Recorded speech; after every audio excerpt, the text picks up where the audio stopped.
You know, are there any ladies here who love short kings? I hate that damn phrase. I hate that shit. Ladies, quit calling dudes under 6 feet tall short kings, okay? You know what that means? It means you settled and you're trying to make yourself feel better. That's all that shit means, okay? You know, quit worrying about a man's height, first of all. Think about it every night. Don't let this house fall down. The Lord left long ago. Maybe you should try to find a man that respects you and cares about you, as opposed to leaving you on the curb at 2 in the morning like them hoes on The Bachelorette, and maybe loves you. But hey, what the fuck do I know as a platonic best friend? I'm sorry, I'm ranting. Here's the thing. I like how there's no control for the fan, so despite the fact that it's below freezing. Oh, this thing works? Yeah. Oh, here we go. There we go. I'm like, it's chilly in this bitch. Well, Tabari, how long have you been doing stand-up? Come April 2026, I believe that's gonna be 20 years. Yeah. And I'm not famous. Yeah, you started 2 weeks after me. Yeah. Yeah. Yeah, I know. Yeah. What are we doing? I don't. That's what we're trying to figure out here today. Yeah. Okay, then. Oh, okay, got it. Interview/therapy. Let's go. Because I don't know what my copay is, so I'll do this. What's your day job? Well, I work in public relations. I do a lot of writing and trying to get people to go to things or support things or do a lot of things. Mm-hmm. All right. Very as vague as I can make it, because it's like, hey, you got to promote an event where you want somebody to come try a new food dish? I can help write that. That's what I do. There we go. You know what I mean? Yeah. What got you into comedy? So, I've always said I love comedy for a few reasons. One, comedians are the last truth tellers in society, and as I've been saying on stage lately, even though we're holding comedians to a higher standard than many of our elected officials, comedians are the last people that can actually look at something and make you laugh while also possibly making you think, while you also drink. And at the same notion, you can make somebody cry from laughing, and it's like an endorphin release. It gets them away from, you know, their problems for the moment, makes them feel happy, whatever else, because being happy is the hardest thing in the world to do, which is why I named my 1 hour special on YouTube. Yeah, working a cheap plug. Because you can make somebody cry from laughing. If you meet somebody that starts laughing from crying, they have bodies, and you should let them be. Yeah. Or at least tell an authority figure. That is not a joke. I'm serious about that one. I'm trying to get some people saved out of here. You know what I mean? There's probably somebody that's watching this right now with like a muffle on, like, and they can't yell loud enough, so I'm just saying. Who were your inspirations before you started? Oh man, so I'm probably the only straight cisgender African-American comedian that knows jokes by both Rita Rudner, Richard Pryor, Jerry Seinfeld, Chris Rock.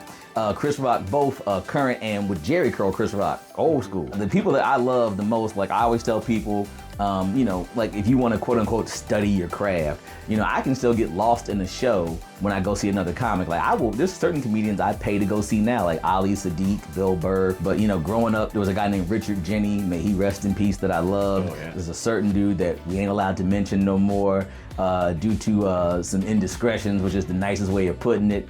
Well, there's only like 47 of them. I mean, well, you know, I loved that cartoon that was set in a junkyard with a bunch of kids that had no adult supervision and no speech therapy, because why in the world did you have a dude named Mush Mouth? That was not inspirational for kids. We should have known something was up then. I should have known that this wasn't a good, like, what we doing? What we doing? I love that cartoon though as a kid. Had good theme music. That's all you needed in the 80s was good theme music. Oh yeah. Show could have been trash, but theme music, we gotta start bringing back theme music. You know what I mean? Mm-hmm. Like, I hate when comedy clubs don't play theme music when you walk to the stage. It's like, make this special. Yeah. That's what people would be happier at work. You know what I mean? You just walk in, you know, come in and, you know, get some NXS or some Guns N' Roses. I don't know what your audience is like. I could have mentioned a bunch of hip hop artists, but I'm keeping it general for everybody. What's it like touring nationally? I get to tour semi-nationally. It's like I've performed in 3 out of 4 time zones. So if you know anybody in Utah, I'll come be the black population when the Jazz are gone. But you know, it's like you get to see different cities, you get to try different foods. Like I actually know my way pretty decently around like Washington State and Seattle. You know, I learned like Indianapolis is only 2 hours away, but you don't live there, but I know most of the city. Like I love Ann Arbor, Michigan, because that is some of the best food I've had in the Midwest.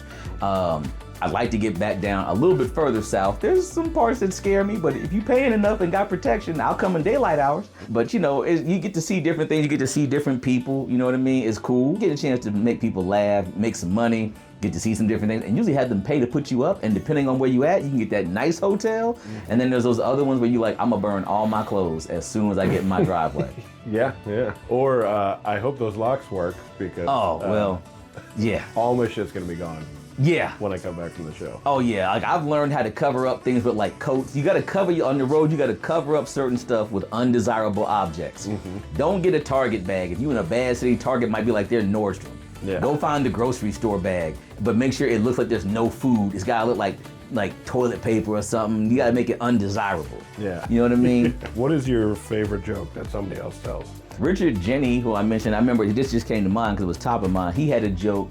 It's a long joke about just falling asleep with your spouse and like just being dead to the world, and like he said something like, she was like, if you don't wake up and have sex, I'm not gonna have sex with a neighbor. And he's like, tell that dude to give the barbecue back when you get over there. Barbecue borrowing bastard. Like it's just he was so knocked out of it. He's like, I don't care. But like there's so many different jokes that like people have. How about yours? What's your favorite joke to tell right now? Ooh. My favorite jokes right now, because sometimes I go a little hard on the audience, and I like to see, not like hard on picking on people, but it's like, I will go on a subject and I'll be like, I'm not gonna stop. I know what my act is like, it's only gonna get worse. You know what I mean? So I'm gonna try and keep it, real. I have a joke right now about how we all love to watch other people fail because we are bad at people. Yeah. And I'm like, there's reality shows all over the place. No, there shouldn't be multiple seasons of my 600-pound life. I'm chubby, so I can't talk too much trash, but there should be like 3 episodes like, stop eating. Episode 2, see this person? Stop eating. Episode 3, hey man, it's either this or you gonna have the biggest casket possible. Like, you know what I mean? Like, and I'm not trying to make fun of those people, but it's like, we like watching other people fail.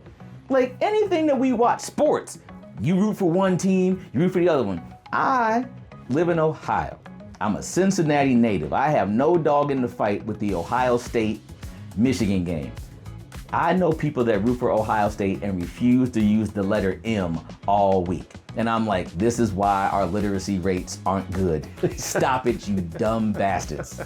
What are we doing? But it's the whole, we love to watch people fail. You know what I mean? And pointing out those little idiosyncrasies and things like that. I'm like, so I have a joke right now where I talk about how MasterChef Junior is my favorite show because I can't cook. I'm trying to learn how to cook as a man in his late 40s, and it ain't going well because when I want to eat, I just want to eat. Like everybody else, I'm an instant society dude. So I said, my favorite show is MasterChef Junior. I said, what other show do you see 9 to 11-year-olds on nationwide TV trying to cook the fanciest dishes you've ever seen in your life, trying to save their parents' failing marriages? It's perfect. I said, what other show do you see a 9-year-old running about, I need saffron for a souffle? And I'm sitting at home like, well, you about to get 2 addresses because your parents are getting divorced, so good luck. Well, it's not like we don't try.